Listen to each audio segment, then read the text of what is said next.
Hey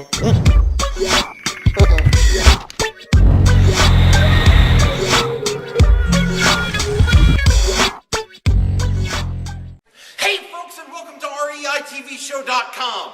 I'm your host, Mr. Drew, and today my guest is the one, the only, John Zor. How do you like that?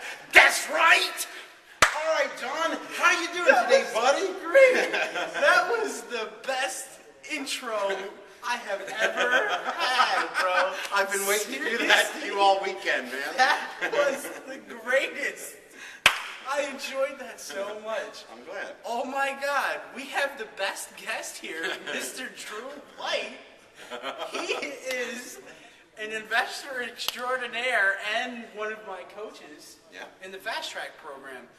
And Drew, if you could tell the folks at home, what do you particularly specialize in? I'm a negotiation guy. That's kind of my niche. I mean, like Vina, I am a real estate generalist, and I do wholesaling, I do retailing, I do rentals, I do lease options, I do creative buying and selling of all stripes.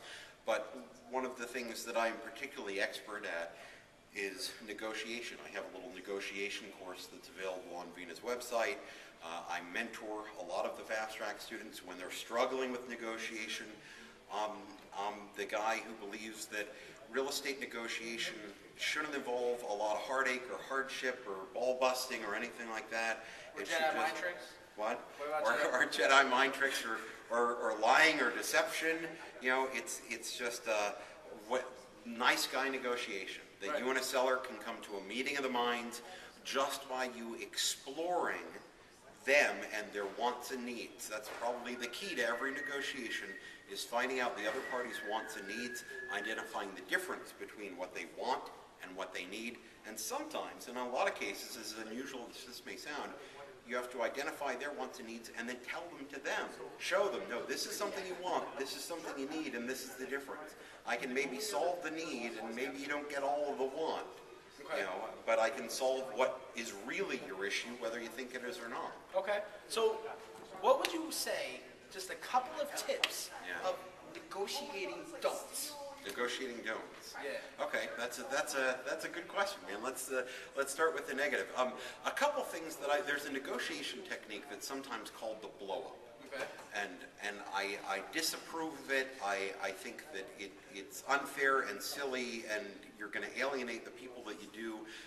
You sometimes hear stories about this in real hardball, like union negotiations, where one of the parties just blows up, just emotionally goes nuts, and oh, I'm so offended, and slamming the table and tearing off your coat and throwing it on the ground, and drawing a line in the sand and saying this is over and forget it, and the idea is that you're going to intimidate the other person into going, wait, I'll give you a few concessions just to calm you down, and okay, it's not a big deal, and I can give on that, and that's just awful.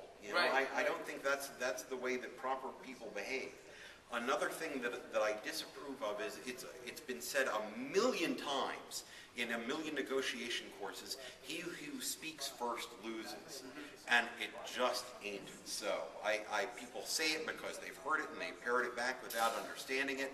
The truth is, he who speaks first sets the anchor point. Right. If you don't know what you're asking for your house and I don't know what to offer you, or an even better example, if you're a contractor, right, and I let you come out and bid my roof job, okay, if you would do it for $6, but you think maybe I have some money, so you'll bid $10 just to see how I go. Right. If I'm only willing to pay $6, I've got an awful long way to talk you down. And you've already set the anchor at 10, and now I've got to beat you all the way down to almost half of that. And that's going to be hard, and you're going to get offended. If I just say to you, hey, John, here's the roof. I'm willing to pay $6,000. Can you do it for that? Then I've set the anchor point, and you have to work on moving me off my price. Back up. So exactly. Okay. So I think that it is sometimes perfectly appropriate to be the first one to name a number, and the people who spout the so-called truism of he who speaks first loses, they just don't know what they're talking about. Okay. Do we have any more don'ts? I think. No, I think most negotiation is more about the do's than the don'ts. So what give us, let's do your top 3